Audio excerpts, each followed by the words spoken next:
So the mayor of Minneapolis, Jacob Frey, however you pronounce it, he showed up to a Black Lives Matter protest, and he was basically booed out of it after this exchange that you're about to see here. You have to take responsibility here. I've been coming to grips with my own brokenness in this situation, my own failures, my own shortcomings, and I know there needs to be deep-seated structural reform in terms of how the department operates. The systemically racist system needs to be revamped. The police union needs to be put in its place. We need to make sure that everything from the union contract to the way that the arbitration functions to the way that our officers and the culture in the department behaves. Jacob Frey, we have a yes or no question for you. Hey,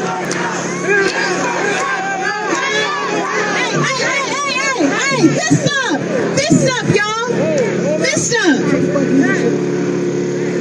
Jacob Frey, we have a yes or no question for you. Yes or no, will you commit to defunding Minneapolis Police Department? What did I say? We don't want no more police. Is that clear? We don't want people with guns toting around in our community, shooting us down. You have an answer? It is a yes or a no. It is a yes or a no. Will you defund the Minneapolis Police Department? All right, be quiet, y'all. Be quiet, because it's important that we actually hear this. It's important that we hear this, because if y'all don't know, he's up for re-election next year. If y'all don't know, he's up for re-election next year. And if he says no, guess what the fuck we gonna do next year?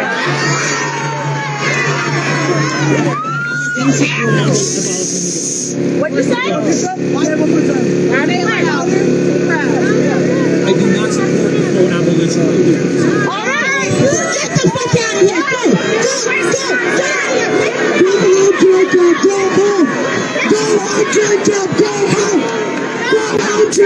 Go.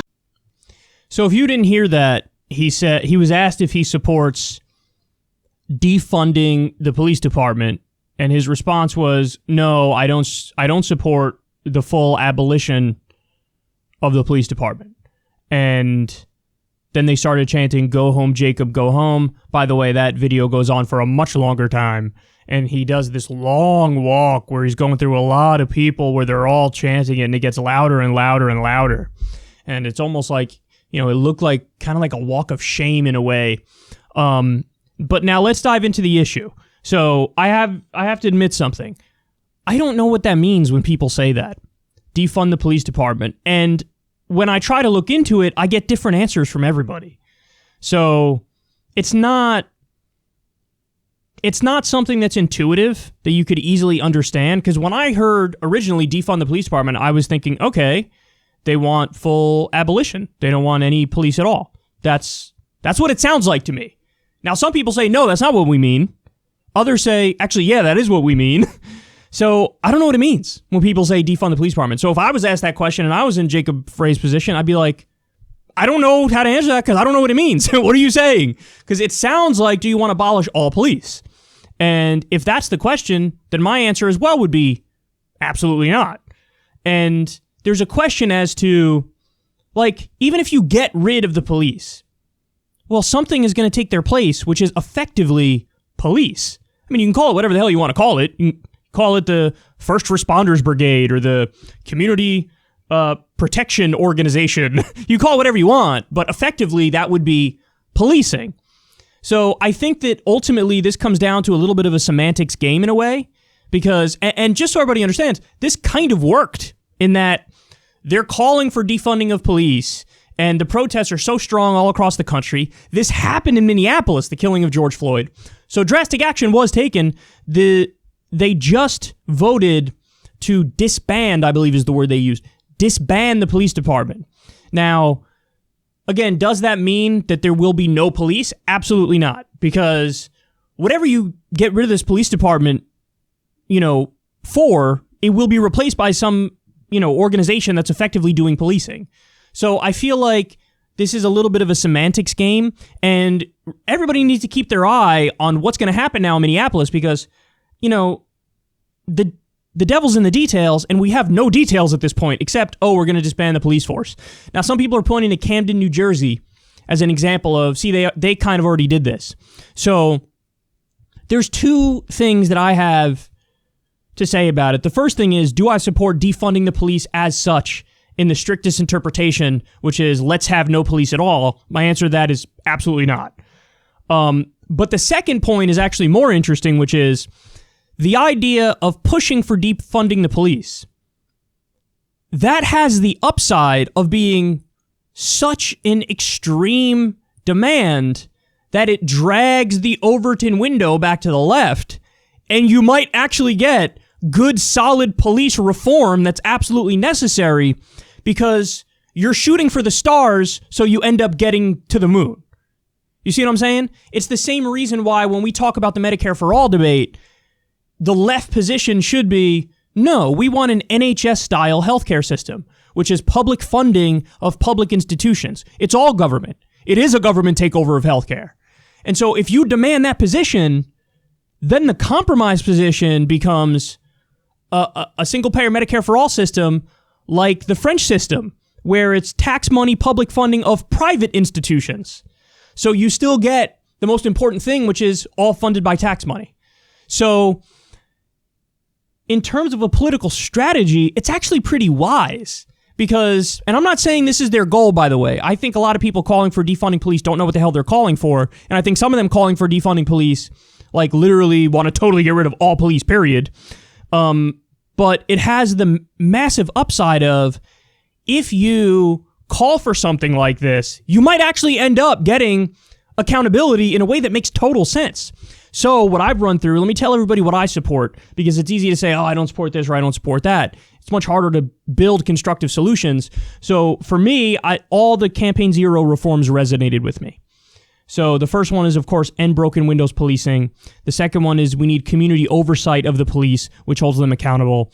The third one is you need to have strict limits to the use of force and really like a zero tolerance approach to that as well. You need to independently investigate and prosecute the officers who do something wrong, because oftentimes the prosecutors who are supposed to go after the police are the ones who work with them every day and they never really go after them. The fifth thing is community representation. That would make it a lot less likely that violence happens in the first place. The sixth thing is body cameras, film the police, zero exceptions. You turn it off at penalty of law. The seventh thing is obviously redo the training and put an emphasis on de-escalation. The eighth thing is end for-profit policing. The ninth thing is demilitarization of the police. And the 10th thing is fair police union contracts. Now, I think that what they're going to do in Minneapolis effectively breaks the police union contracts because they're disbanding the police. And in a way, kind of starting from scratch with a new police department, whether or not they get called police is a separate question. So ultimately, these protests kind of worked in that sense. Now, the things I would add on top of this is end the drug war, because that is kind of the green light that allows the harassment of poor people and people of color. I'm now in favor, after seeing all these police budgets across the country, I'm now in favor of cutting police budgets by 50%, which is the same thing that you saw with that I always talk about when it comes to our foreign policy, that we could cut it by 50% and still easily be the biggest military in the world, by far. So it's, total waste of money. Our welfare is warfare in this country, and we need to roll that back. And then the other thing that occurred to me is, what about a 3 strikes and you're out approach for complaints against officers? So it doesn't matter how minor the complaint is. If there are 3, complaints, allegations of police brutality, whatever it may be, it's 3 strikes and you're out. So you're done. You can't get rehired as a cop anywhere.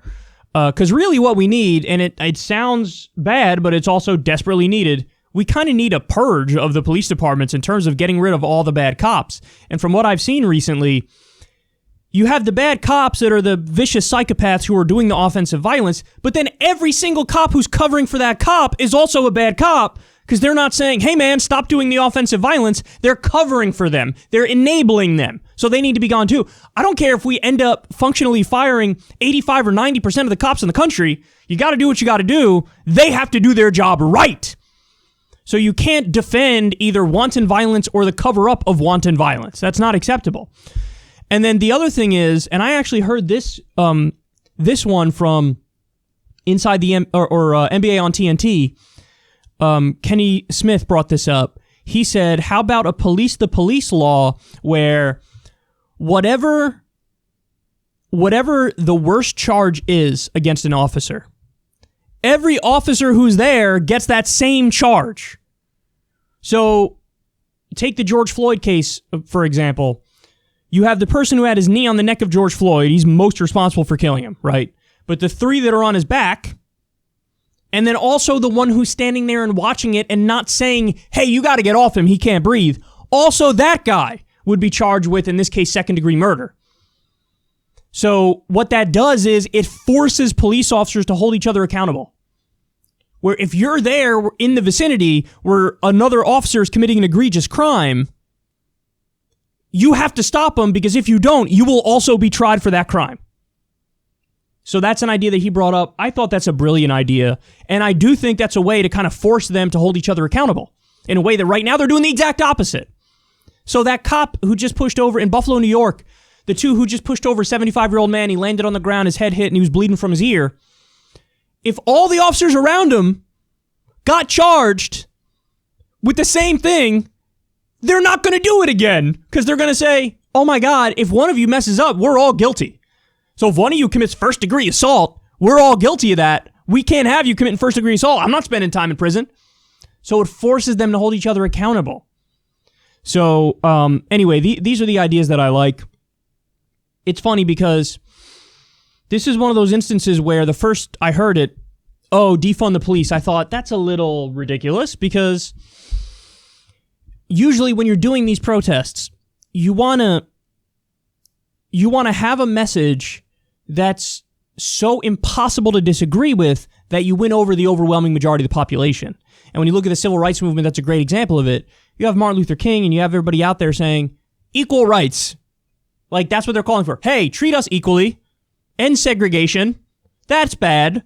And it was such a powerful message, and they were so nonviolent that everybody started sympathizing with them, and he won over the heart of the population, and he won over the majority of Americans.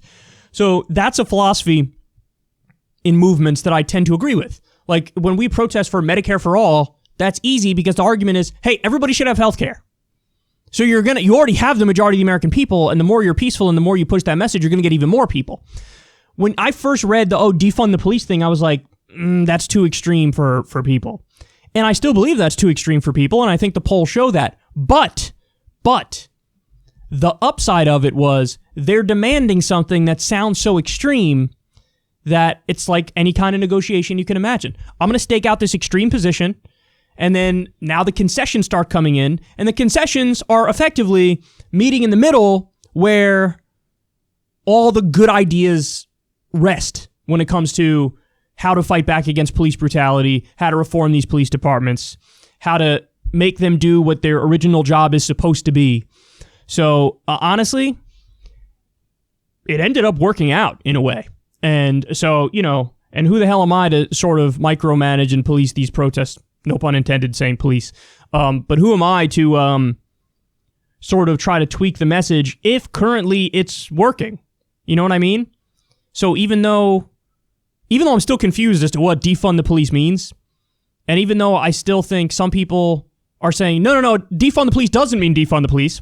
Okay, then why are you saying it? Some people are saying that, and other people are saying, no, I do mean defund the police, in which case I don't agree with those people. Even though I'm confused, and a lot of people seem to be confused, and there's a contradictory message, you can't argue with the results so far. And the fact that they're disbanding the Minneapolis Police Department kind of shows that it's working. But again, just to be clear, they will absolutely be replaced by another organization that will do policing. They might not call it a police department, or maybe they will, I don't know, but it's going to do policing. So we always need policing. Like, the idea of policing is just enforcing the rules and regulations that exist. That's all policing is. So as long as you have rules and regulations, you're going to need policing in one version or another. So that's going to be the case, which is why I initially was like, I don't understand. This just seems like a silly thing to argue for. But again, it worked out in that they demanded something so extreme that they were kind of met in the middle with good ideas that we all want anyway. So let's see. Let's see what happens moving forward. But, you know, again, I like all the Campaign Zero reforms, plus ending the drug war, plus cutting the budget 50%, plus 3 strikes and you're out for cops, plus police to police law, where anyone in the vicinity is charged with the crime of what the worst cop is doing there. I think that all that is a way to really create change for the better and make police departments do what they're supposed to do.